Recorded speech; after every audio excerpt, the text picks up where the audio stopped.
Hey everyone, welcome to our video about DNA replication process. So this is a pretty complex process, but I'm going to try to break it down for you here. So it does rely on 4 enzymes, and it happens at an area where the replication happens that is called the replication fork. So the replication fork is where DNA actually unwinds and we begin to make new pieces of DNA. The first thing that needs to happen is featured right here. This is the enzyme helicase. So helicase is an enzyme that separates the 2 strands of DNA from each other. So here you can see, there's 2 strands of DNA. They're wound up together in the double helix shape. Well, helicase opens it up. It unzips the DNA so that this replication fork can be formed and the copying process can begin. So let's start up here because this is a little bit simpler up here at the top. So up here, you can notice that this piece of DNA has a 3' end. This new piece will actually be 5'. DNA has different directions. So see, this is 3' all the way towards 5' end, and this is the 5' end all the way towards the 3' end. And we talked a little bit about that before winter break when we talked about the structure of DNA.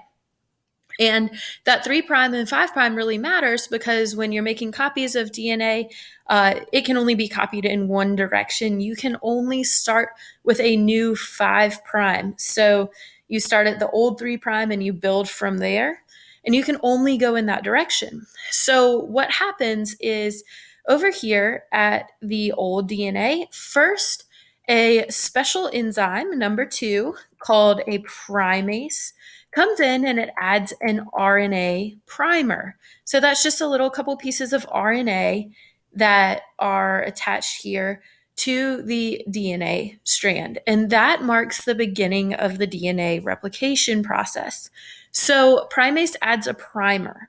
And then polymerase, which is number 3 here, it's an enzyme that adds DNA nucleotides to make a new strand of DNA. And that starts right here, right after the primase. The polymerase knows to attach right where the primer is that was made by the primase. And it adds 1 DNA nucleotide at a time. So you can see A goes with T. From this A, we know we need to add a T because A and T always go together. From this T, you add an A. From this C, you add a G. From this C, you add a G because C and G always go together. From this G, you add a C. From this G, you add a C. From this C, you add a G. From this T, you add an A, and from this T, you add an A. You'll notice that A and T, or adenine and thymine, always go together, and G and C, which is guanine and cytosine, always go together. Now, this strand of DNA that we just made, so remember, first helicase opened the DNA to the replication fork, primase made a primer, and that was the area where polymerase grabbed on and started adding nucleotide one by one, A with T, G with C. Well, that's called the leading strand. And the reason it's called the leading strand is because it is made in a smooth, continuous motion. It's just made smoothly in this direction. Now, let's talk about what's going on down here, because this is a little different.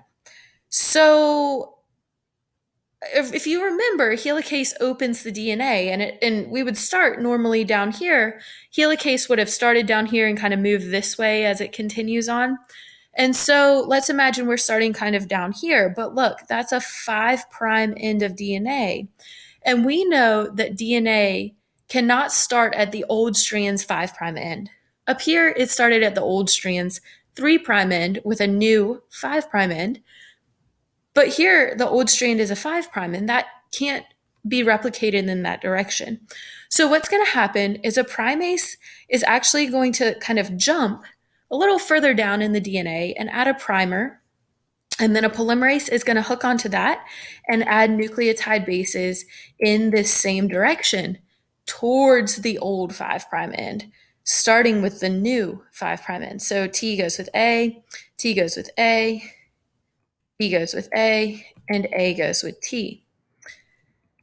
You could put a C there to go with that G. So it's going in this direction because of the orientation of DNA. And as helicase would continue to move down the strand, this is going to jump there's going to be a new primer made by a different primase. And then polymerase, here again, polymerase starts here. It adds a C to go with a G. It's going to add a G to go with a C. It's going to add a G to go with a C, and it's going to add a C to go with a G. It's always moving in this direction because of the orientation of DNA. So as helicase continues to move in this direction towards the left, we're going to jump. We're going to have a new primer from a different primase. And then a polymerase is going to jump in here. It's going to add a G to go with a C. It's going to add a C to go with the G. And it's going to add a T to go with the A. Now, you'll notice that this is kind of all in these short little fragments. So at the end, we're going to need an enzyme to come seal up the DNA at the end of DNA replication. It's going to help remove the primers and just seal up the DNA nice and neatly, and that is called ligase. So that's a fourth enzyme that is very important to this process. And this strand down here, see how we had to do it in the jumps because of the orientation of DNA? We had to go like this way, then jump, this way, then jump, this way. And it's made in these short little strands. It's not made continuously. It is called the lagging strand since it's not made continuously. And it's made in short pieces that are actually called Okazaki fragments, named by a Japanese scientist who discovered them, Okazaki.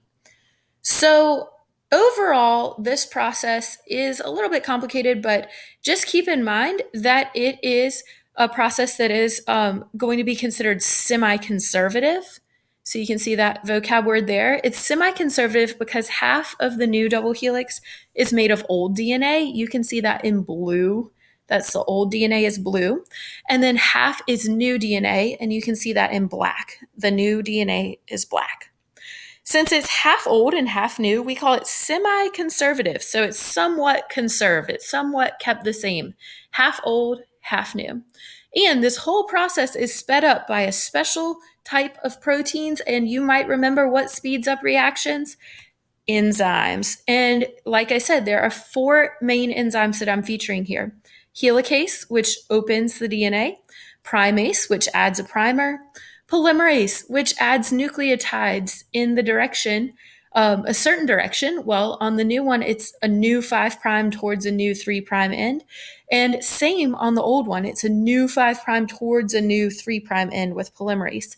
And then the fourth enzyme at the end is ligase, and that seals up the DNA at the end of the replication process. Thanks so much for listening.